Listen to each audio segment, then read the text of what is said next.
All right, so we are shooting Emerge episode 6 today. I think I just checked. I actually think it is 6. Right, yeah. And we're here with Ethan Herbert today, so thanks for being here today. Yeah, thanks for having me on here. Yeah, so we always start by kind of talking about what went on in the community over the past week. Brought my calendar. So I know we had 1 million cups on Wednesday. Yeah, how did that go? It was pretty good. It was, we had about 45 people. We had Mike Rowley talk with Go Route, and kind of they're in the stage where they're going from like startup to small business. Mm-hmm. So they're really in that growth phase, which is really fun to see in Rochester because that's something new. One of the few businesses we should all really be watching because there's just so much going on with them. Yeah, they're going to go on to do good things, I think, and we're glad to have them in Rochester. Yeah, definitely. And the other presenter actually was building a social media platform, and we're going to talk about social media today, so I think it's perfect. And that was called Evergreen. And basically what they're building is they call evergreen content that doesn't expire. Mm-hmm. So it's not linked to like an event or like a holiday or something. Yeah, they talk about a lot, with a lot of blog posts and social media posts too, is, can an article be relevant 3 years later? Can a piece of content still be relevant? Right. Because some things just can't be, so it's finding that nice traffic source continually throughout the years. So. Right. Yeah, so they're building like something similar to Buffer, except they're making these libraries of evergreen content on your desktop, and then this piece of software will like pull from that whenever you don't have something scheduled. Mm-hmm. So you don't need to have like a social media person, or it takes a little bit of duties away.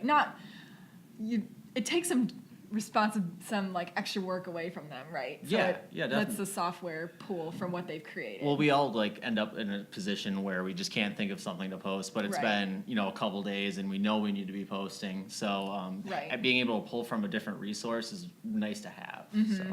Yeah, I thought it would be nice if it like integrates into management platforms people already use, like Buffer, Hootsuite, stuff like that. Yeah, definitely. Well, they have the Hootsuite apps that you can connect things. So maybe that's a future plan that they could be working on too. So. Yeah.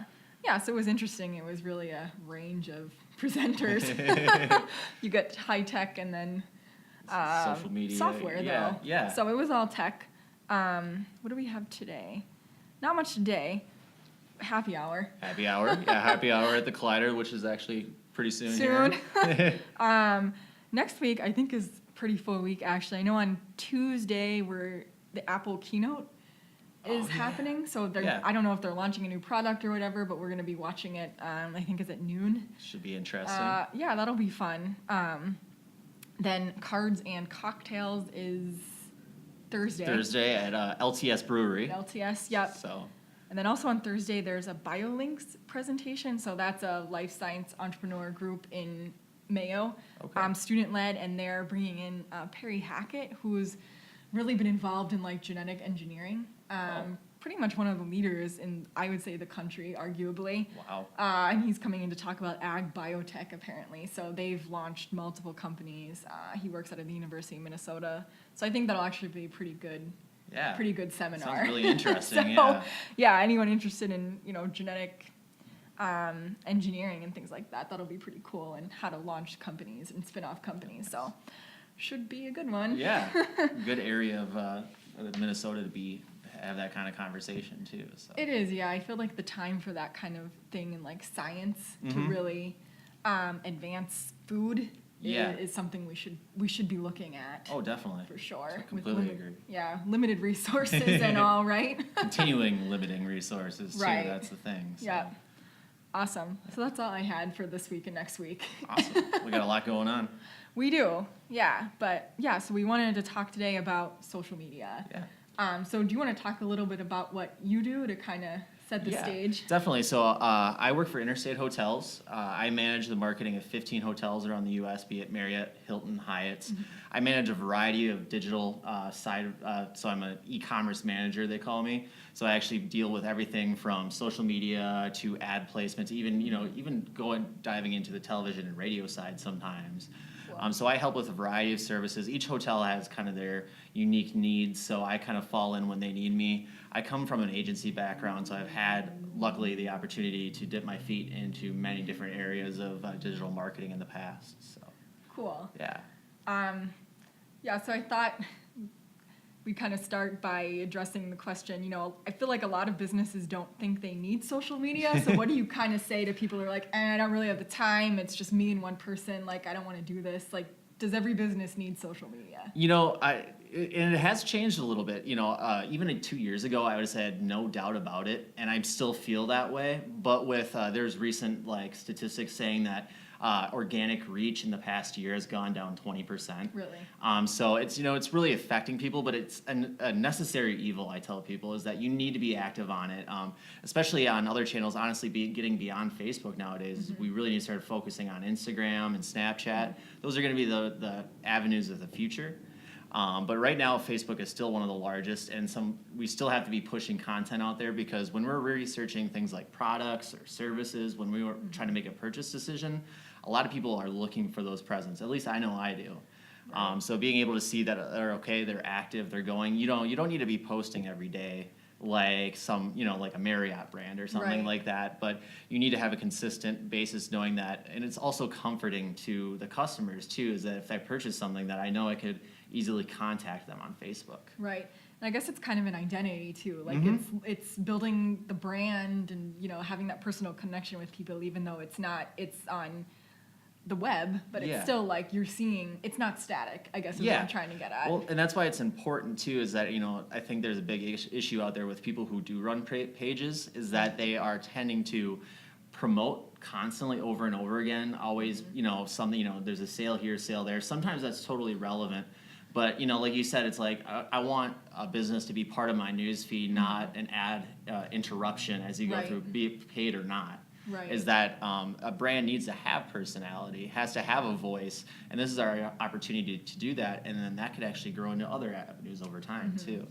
Yeah, and I think this is a total side note, but I think it's so interesting how Facebook's even gone beyond social media. I was just reading my social media examiner this afternoon, and so now they're launching shows, TV shows on there, and it acts like live. So if your friends comment, you see it. Yeah. That's so cool. Have you had a chance to watch any of the shows on there yet? No, I just scrolled through it and I didn't really, It's kind of interesting, and a lot of the big influencers that, are doing videos daily, they're actually moving over to those platforms. So it's becoming more like a channel on a regular basis. So there's definitely some interesting opportunities for it. Depending on who you are, it's not easy to come up with even a 1-minute video every single day though either. So what's the length they're using on there? It's pretty short. It seemed like 10 minutes or so. Yeah, I think 10 minutes max. The one I actually watch is called Nas Daily, and he travels all around the world, and it's 1-minute videos, and they're just kind of nice because it's easily digestible. I can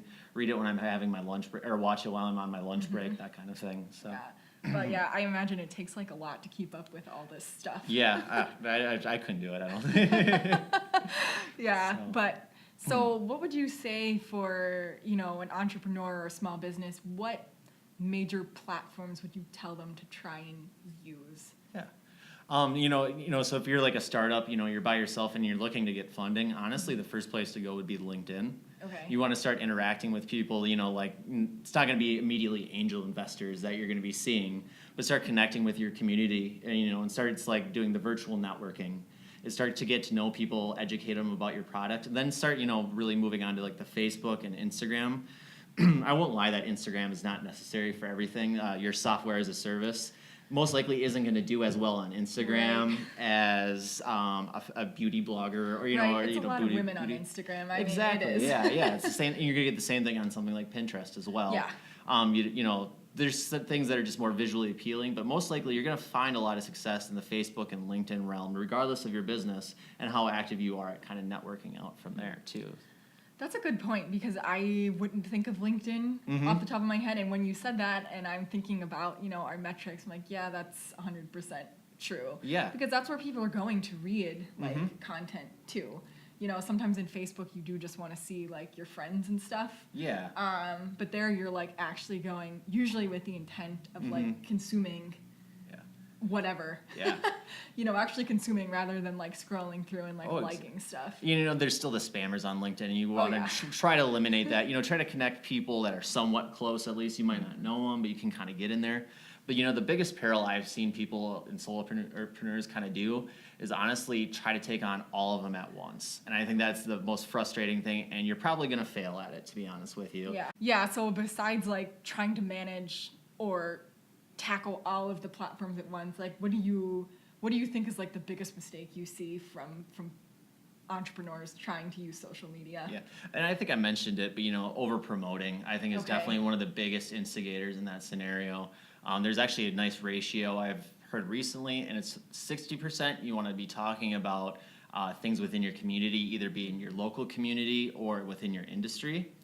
30% should be around original content, be it photos, blog posts, this or that. And then 10% should only really be promotion. And that obviously depends. A restaurant, they don't have a whole lot to talk about. Right. Is that, but hey, on Thursdays we have this special happy hour going on, that type of thing. And so it's it's flexible to a certain degree. But I think it's just completely over promotion over and over again. And another mistake I see actually very frequently is that they'd like to, people like to post and then chug as much money into it so they can get all this engagement on it. Sure. Which, not a bad strategy. Facebook honestly is becoming more of a paid platform. But there's usually you're hitting people you would never want to reach to begin with. So now you're getting engagement or reaching people that don't care about your new product, unfortunately. It's going to happen that way. Yeah. So it's really about detailed targeting too, is people just jump right in without fully learning the platform as well. Yeah, no, I agree. I mean, it is like going back to what you said. You don't want to just hear ads. What else can you do for me besides just blasting with things you'd like me to buy? I think a perfect example, of having brand personality and not having to promote really at all was the Wendy's Twitter account. It got really aggressive. People would like say something bad about it and kind of hit back a little bit, and it kind of gave it brand personality. And still to this day doesn't really need to sell itself anymore. We don't have Wendy's in Rochester anymore, I don't think. But still, is that they're still riding off of this huge media wave of this one social media account, which that girl actually doesn't even work for Wendy's anymore, who runs that account. So that's crazy. So for like me or somebody out there who is running their own business by themselves, what would you say at minimum, what would you advise them to do to run their social media? Like, what are the few things they should make sure that they're doing for their business? Yeah, so first thing would be, first up, set up the accounts if you haven't already. You have to jump in now before it's too late. I guess already kind of too late, but, get on it while you can.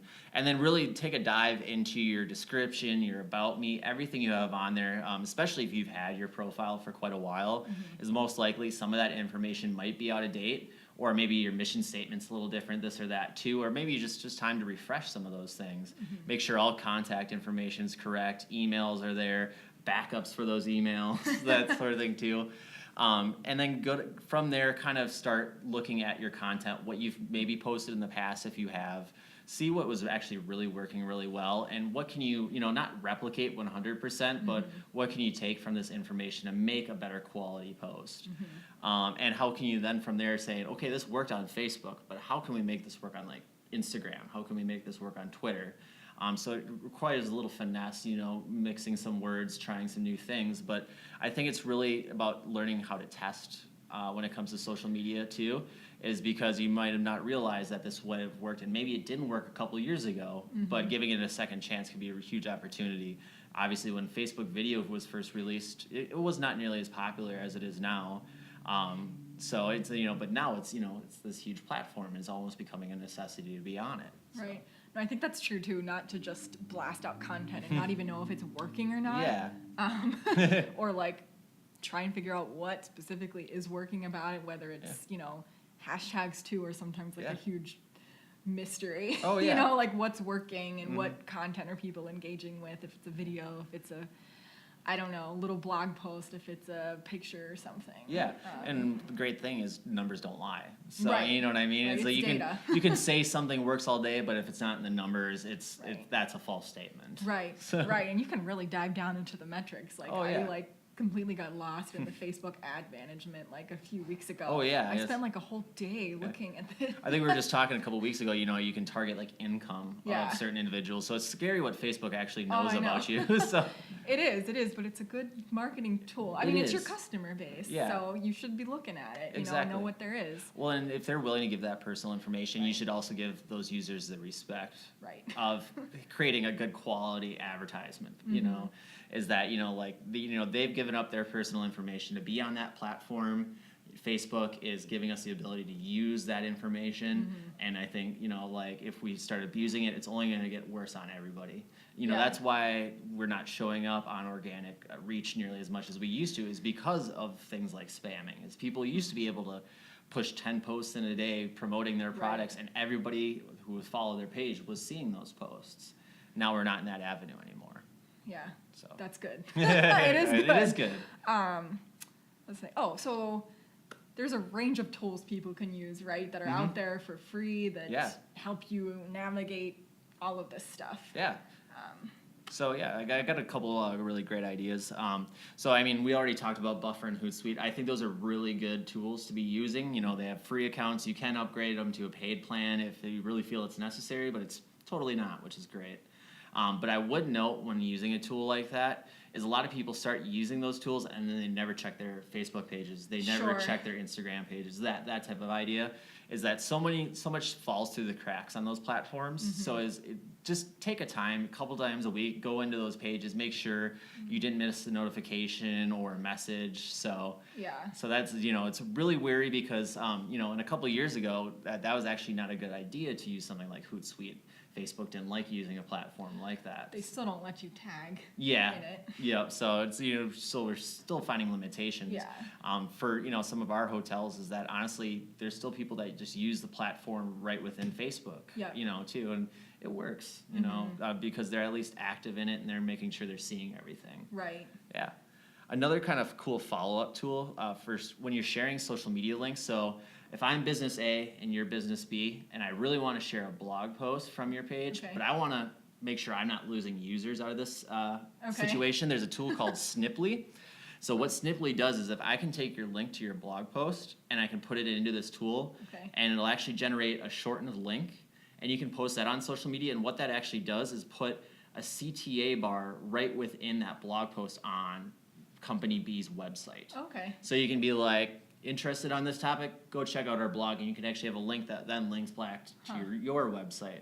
It's a weird app, because then you're also all of a sudden putting your content on somebody else's. Right. But that's also that make sure you're using it for good. You don't want to plaster your competitor's URL with your CTA, and it'll only work up for that link too. So Okay. it's not like it's all of a sudden going to get indexed on Google or on any other website at all. Okay. So, but yeah, it's kind of a fun one.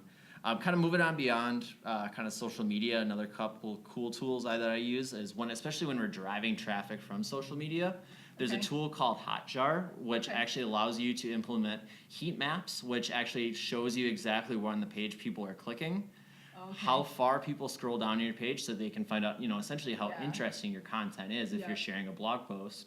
And then the third one is you can actually share cursor recordings as well. And that's where it gets a little creepy. You can actually see how people utilize your website, where they're getting confused. So, because Google Analytics will tell us bounce rates Right. of, how many people left, but they don't really say why. No. So we have the ability to kind of go in there and say, oh, most likely they got confused because this button wasn't clickable for some reason, some kind of thing like that. And then the last tool I like to use is Lead In. So if you're trying to capture, I believe you actually have it on Rochester Rising. Probably. Yeah. So Lead In is a great tool where it's like a bar at the bottom of your page, which allows people to opt in for like email subscribers. And what's great is that integrates with another free tool called MailChimp. Yeah. So then you can manage all your email marketing campaigns from there. So you can gather leads off your site, direct them right into your email marketing manager, and then push out your emails on a regular basis from there. And MailChimp is a great tool kind of following up with social media too, is there's so much you can do. It doesn't matter on your business. They've just came out with a huge stream of automation as you can do things like abandoned carts. So if somebody buys, almost buys something on your site and then leaves, you can send them a reminder email, or you can set up workflows saying, okay, I want to make sure I send them on day 3, day 7, day 14. So Yeah, that's kind of just a couple tools that I use on a regular basis, and all are free, so it makes them even better. Yeah, yeah. So when people are building their business, when would you say, you're growing, you've been doing this yourself, when should you really think about hiring somebody or contracting somebody to do social media? Yeah, so it's really how comfortable you feel with it, because honestly, if day one you don't feel comfortable with it, you should probably, and you have the funds for it, obviously, I think it'd be a good idea to look into something like that, as find a manager, because they have the experience. There's a lot of people who have very niche specific, management skills. So, like in my case, I, do a lot of hospitality. But there's some people in medical, business to business, that type of idea too. So reaching out to them, they've already tested a million different things. So they already know a general idea, at least, of what works and what doesn't. So it's really when you can kind of feel comfortable with it. You can start small. There's a lot of companies out there that, they can go by how often they post, or a month by month basis. Test it out too. Every agency is a little different. There's a lot of people that go out there and claim that they're social media management too as well, but they're learning. But it's good to kind of feel things out. There's a lot of good people with a lot of knowledge, and I think it's a great opportunity to test it out. So. Yeah, there's a lot to learn, so I think you'd be good to go with somebody who knows, like you said, that one specific thing or that specific focus. So. Yeah, but if you're really a self-motivated person and want to learn it and you don't have the funds for it, there's a lot of awesome resources online where you can learn a lot of free information. Everything from Udemy, AdEspresso, Social Media Examiner. Those are just a couple. HubSpot. Yeah, Social Media Examiner is really good. It is. I find. I mean, the whole layout of it, it looks like super old. At first, I didn't think it was legitimate because I'm like, what is this? I know, it looks It's like something a like early 2000. Yeah, but it's really good, and they put out a lot every week, but it does take time to go through. Oh, definitely. And you can't go through all of it. One of my best newest sources I've been using is actually AdEspresso, and it focuses all on Facebook advertising. Okay. Which is really, it's still a lot of people are getting, learning about this tool. Yeah. It's constantly expanding. So it's, and honestly, it's going to be married with social media marketing. It already pretty much is, but now it's becoming more and more mandatory, where if you can allot, $15 to $20 even in advertising a month, it can help you reach so many more people, especially in your local community. Right. $10 could easily reach the entirety of Rochester. So. Yeah, that's true. Like you said, you don't have to throw tons of money at it and think that it's going to get you engaged consumers, because it's probably not. Exactly. So, yep. And then, that really brings a point, too, of when you should start thinking about a manager as well, is because it's so easy to, you might be thinking you might be stingy with your dollars, that you're doing well, you're cutting where you should, but there could be some things that you're missing in there. Right. So. That's a good point. Yeah. Awesome. Well, thanks so much for doing this today, and I appreciate it. And we'll put the links in the notes that go along with this so people can find them. Sounds good. Thank you so much. Yeah, thank you. All right.